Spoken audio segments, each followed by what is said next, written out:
De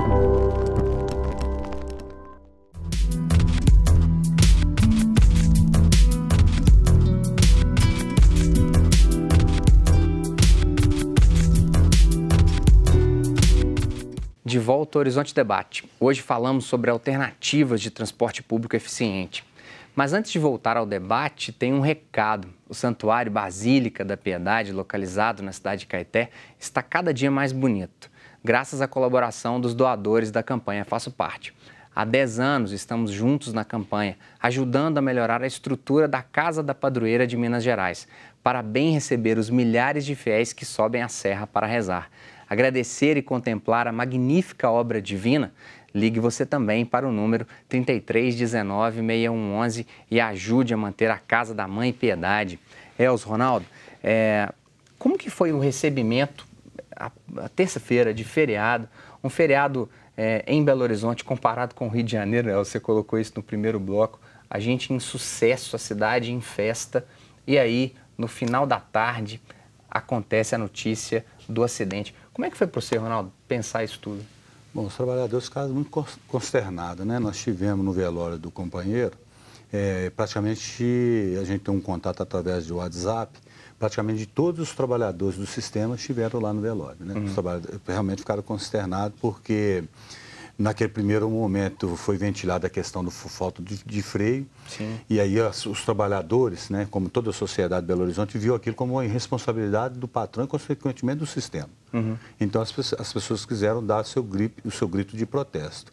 Né? Nós já tivemos um acidente grave em 1999, né, que vitimou 9 pessoas, quando o ônibus caiu no Rio Arruda, e agora nós tivemos esse. E sempre que acontece esse tipo de acidente, é normal que os operadores façam um momento de reflexão e que as pessoas também busquem, né, fazer momentos de reflexão e busquem novas formas de fazer um transporte que seja melhor e mais seguro para eles. Se não me engano, há 20 e poucos dias antes do que aconteceu no Barreiro, na trincheira ali da praça do Itaú Shopping, em Contagem, outro ônibus havia caído. Ronaldo, o motorista de Belo Horizonte, ele tem algum tipo, a empresa é obrigada a fornecer para ele atendimento médico, atendimento psicológico. Se a manutenção do ônibus acontece, esse motorista ele tem um respaldo médico, psicológico, de saúde junto dele? Ou isso são poucas as empresas que fazem? Bom, o plano de saúde e odontológico, eles têm tudo na convenção coletiva. Então, o patrão, em tese, ele tem um custo, né, da convenção e o trabalhador utiliza lá. E agora nós até criamos um serviço de psicologia, porque o que acontece com o trabalhador dentro de uma empresa? Se ele vai do plano de saúde, o plano de saúde fala para a empresa qual que é a condição física que ele está. Aí ele é demitido. Você vai no da empresa, fica pior ainda. Sim. Então, muitas das vezes, ele usa o nosso departamento para falar das mágoas, das coisas, tudo, e a gente consegue encaminhar ele para o tratamento para o INSS. Por quê?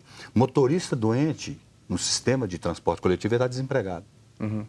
Então, ou ele finge que está bem. Quer dizer, existe um motorista doente, mas ele finge para manter o trabalho dele. Para manter o trabalho dele. Então, isso é uma realidade concreta. Nós fizemos um trabalho, se eu não me engano, foi em 2012, com a doutora Ada da UFMG, e ela constatou que, infelizmente, nós temos grande parte dos nossos trabalhadores doentes, com algum tipo de doença. O que é isso? Estresse? Estresse. É porque o motorista não tem só o estresse do dia a dia, que é a questão do trânsito, do próprio passageiro, da própria máquina ruim, mas ele também vem com os de casa também. Então, quando junta isso tudo na cabeça, e aí a própria falta de dinheiro, né? E a própria falta de dinheiro, porque o motorista hoje no transporte coletivo, se ele bate um ônibus daquele lá, se ele não morresse, ele ia ter que pagar ele todinho. Em que sentido? Também a expressão do Elzo é... Aí quando você vira e fala para mim, para você ter ideia, e aí a gente fala que conforme de desabafo, o motorista ganha R$ 2.300, mas uma franquia de uma batida é R$ 5.000. Sim.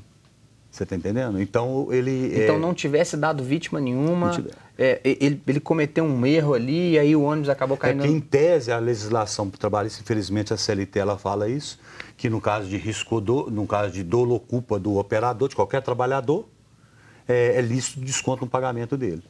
Então, quando a gente adentra para fazer essa defesa, qual que é o nosso conselho? Não paga. Normalmente ele não paga, vai demitir, não tem problema, e depois ele vai trabalhar no outro. Sim. E aí a gente deixa assim. Mas se ele quer ficar na empresa, quer preservar o emprego, ele tem que fazer o pagamento disso.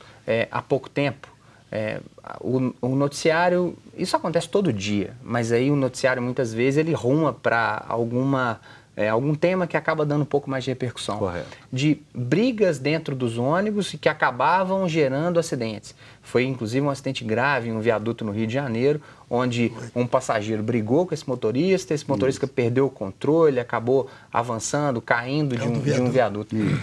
Tem sido difícil também para o motorista administrar isso? Ele cobra, ele é o cara que está responsável por passar a carteirinha do idoso.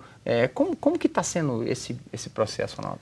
Bom, esse processo está sendo doloroso para o motorista, né? Doloroso para o pai de família que é cobrador, né? Que perderam o emprego, e para o motorista que dirige e cobra. O grande problema nosso é a essência que a gente tem e o poder político que o grupo econômico tem. Uhum. Então, veja bem, eu vou te dar para você um exemplo. Em 2015, agora, a lei estava na mão não vamos falar de questão partidária, mas estava na mão de um presidente que se dirigia dos trabalhadores, que era a questão da dupla função, ao invés de virar e falar assim, motorista não dirige, não cobra. Uhum. O que eles fizeram lá? O Congresso foi lá e o Congresso Nacional, né, foi lá e colocou o seguinte, 5 pontos na carteira se o motorista dirigir e cobrar. Uhum. Então ele tem que parar o ônibus e cobrar a passagem. Sim. Se pegar ele dirigindo, cobrando, ele tem 5 pontos na carteira. Na carteira dele. Ao invés de ter resolvido o seguinte... Na carteira do Ronaldo, não na carteira do Ronaldo. Não é do patrão, não é de ninguém. Então, ao invés de ter resolvido, dito primeiro, não pode, o motorista não pode dirigir e cobrar. Aí você pega o CBO, está falando lá que não confunde a direção com cobrança de passagem. Aí, agora o TST veio, mas e aí referendado pelo STF, criou uma jurisprudência que não é desvio de função motorista dirigir e cobrar passagem. O que o sindicato faz? Hoje nós tivemos uma assembleia, tivemos que colocar. O problema está lá, em Brasília, nós temos que resolver o problema lá. Você não tem como fazer. Então o motorista dirige e cobra hoje, vai entrar na justiça pedindo um desvio de função, não vai ganhar. Um trabalhador do Rio de Janeiro entrou, cobrando, e isso desenrolou esse processo todinho, no final criaram essa jurisprudência agora. O usuário do transporte queria saber o que o dinheiro do cobrador teve de desconto na passagem dele. Pelo contrário, ele está ameaçado de ter o aumento dessa passagem o tempo inteiro. Elzo, quando a gente pensa, por exemplo, na Inglaterra, você chega para ficar 7 dias em Londres, por exemplo. Você não paga passagem toda hora. Você compra um cartão, você compra que você vai ter o direito de transitar pelo... O passe de ônibus ele é mais barato. Se você quiser o passe do metrô, está incluído o passe do ônibus junto, mas você tem 7 dias ali. Você não fica comprando toda hora, como a gente faz aqui. O sujeito ele quase que paga um IPVA anual para ser usuário de um ônibus. A política pública nossa está errada. Essa história de ficar cobrando sempre, não seria mais interessante um sujeito comprar, por exemplo, um passe, onde ele pudesse utilizar, ele pula de um ônibus para o outro, ao invés de ter que entrar em um ônibus, imagina, o sujeito que está em Esmeraldas, na região metropolitana, um sujeito que está vindo de Neves, paga quase R$10 no ônibus para chegar até o centro de Belo Horizonte, esse sujeito ele não consegue descer daquele ônibus e pegar um outro mais barato. Falta toda uma inteligência de política pública para resolver isso, Elzo? Eu acho que sim, e depois é aquela história, nós ficamos sempre bravos quando eles nos chamam de subdesenvolvidos, mas na verdade nós somos subdesenvolvidos num negócio desse. Você vai num país desses de primeiro mundo, que já está pronto, o país já está pronto, quer dizer, não precisa de mais nada, você vê a coisa fluindo de uma maneira, você falou agora mesmo, na Holanda. Uhum. Há 40 anos atrás eu fui à Holanda a serviço, eu era do governo, e nós quisemos dar um passeio. Então você tem todas as explicações, você não precisa falar a língua deles não, que é difícil para burro. Então lá está tudo explicadinho.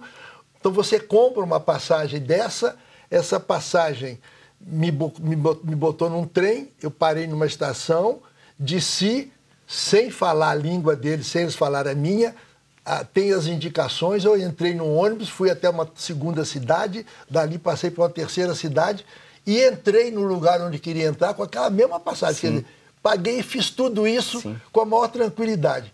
Todo mundo se respeita e todo mundo fica feliz, quer dizer, não tem problema. Aqui a gente encontra muita dificuldade. Eu fico imaginando, Elzo, de uma cidade onde você no mesmo trilho consegue chegar a Pará de Minas, onde você liga a Divinópolis, nós fizemos uma escolha errada. Porque é uma questão óbvia. O sujeito mora em Belo Horizonte e ele utiliza o ônibus todos os dias. Ao invés de ele pagar o ônibus todos os dias, ele faz uma tarifa, que evidentemente vai diluir esse custo. O empresário, o poder público, vai ter um aporte financeiro para poder investir em melhoria, em transporte. É claro que isso acontece em Londres. O sujeito que ele compra o passe dele para o mês inteiro ou para o semestre inteiro, ele está investindo ali e dando uma grana em adiantamento. Em adiantamento, isso é que é importante. Né? Isso é que é o troco. Quer dizer, exatamente. Você paga adiantado, mas recebe um abatimento suficiente para você ficar feliz. Isso é importante. Agora, não podemos negar, né? O transporte que se dá através do metrô, ele é um transporte muito mais eficiente, muito mais tranquilo. Eu me lembro, Elza, de uma organização simples para contar para o telespectador do Horizonte Debate. Fazer os bancos do metrô, por exemplo, um distante do outro, nos trens e nos ônibus da Holanda, que eles usam muito a bicicleta, é simplesmente um pouco mais distante. O sujeito entra, ele encaixa a bicicleta dele entre um banco e outro, geralmente são bicicletas dobráveis, são bicicletas menores, o camarada coloca ali. O metrô de Belo Horizonte, se eu não me engano, é apenas no domingo de manhã que você pode usar a bicicleta. Porque se você entrar com a bicicleta também no metrô 6 horas da tarde, não tem espaço nem pra gente que sabe da bicicleta. Elza, Ronaldo, que conversa bacana, mas a respeito de algo tão triste, com a família desse trabalhador, com as famílias dos trabalhadores que todos os dias levam milhares de pessoas para o trabalho. Elza, Ronaldo, obrigado pela presença de vocês. Obrigado, sim. O programa de hoje fica por aqui e eu te faço um convite. Permaneça conosco, acompanhando a nossa programação durante 2018. Você tem algum tema que gostaria de ver aqui no Horizonte Debate? Então mande um e-mail para a nossa equipe de produção. Será um prazer discutir o tema do seu interesse. Um abraço e até o próximo programa. Tchau!